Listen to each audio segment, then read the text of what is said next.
You've been doing everything right, cutting calories, hitting the gym, staying consistent, but that belly fat just won't move.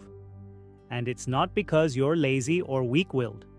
It's because belly fat, specifically visceral fat, the deep fat wrapped around your organs, operates by completely different biological rules than the fat on your arms or legs. Here's what the science actually says.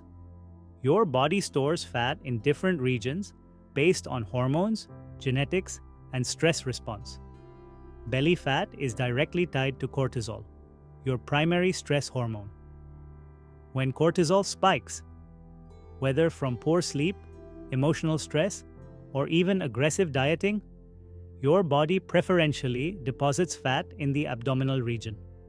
This is an evolutionary survival mechanism. Your body stores energy close to your vital organs so it can be mobilized fast in emergencies. That's why the more stressed and sleep-deprived you are, the more stubborn your belly fat becomes, even if you're eating in a calorie deficit. Now here's the part most fitness influencers skip. Fat loss is not localized. You cannot spot reduced belly fat with crunches or ab workouts. What you're actually doing when you train is creating a systemic calorie deficit, and your body decides where to pull fat from based on hormones, fat cell density, and receptor sensitivity. Belly fat cells have a higher density of alpha-2 adrenergic receptors, which actively block fat breakdown. Other areas of your body have more beta-2 receptors, which accelerate fat burning. This is why your face and arms lean out first while your belly seems frozen. Insulin also plays a massive role. Every time you eat, insulin rises. High insulin levels suppress lipolysis, the process of breaking fat down for fuel. People who eat frequently, spike blood sugar often, or have even mild insulin resistance will find their belly fat almost impossible to mobilize. This is why low-carb and time-restricted eating strategies often show accelerated visceral fat loss, not because carbs are evil, but because they lower insulin frequency and allow longer fat-burning windows. Now, the psychology. This is where most people self-sabotage without knowing it. The moment you become obsessed with your belly fat, you increase cortisol. The anxiety of checking the mirror daily, stepping on the scale every morning, and mentally punishing yourself for slow progress literally makes the problem worse at a hormonal level. The brain cannot distinguish between physical danger and psychological stress. Both trigger cortisol. Both trigger fat storage around the abdomen. This creates a brutal feedback loop.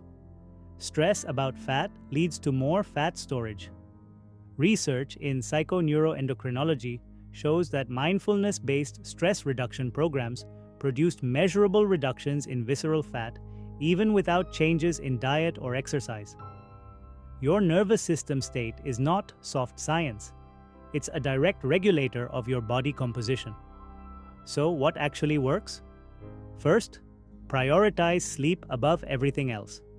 7 to 9 hours of quality sleep reduces cortisol, improves insulin sensitivity, and increases growth hormone, which directly mobilizes fat.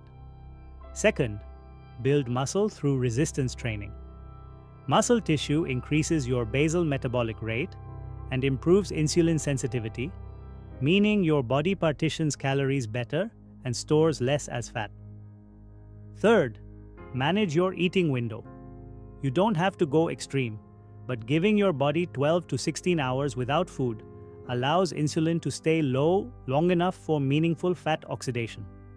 Fourth, and most underrated, manage your stress response. Meditation, walking in nature, limiting doom scrolling, and improving your relationships are not lifestyle fluff. They are metabolic interventions. Belly fat is not a willpower problem. It's a hormonal, neurological, and metabolic problem.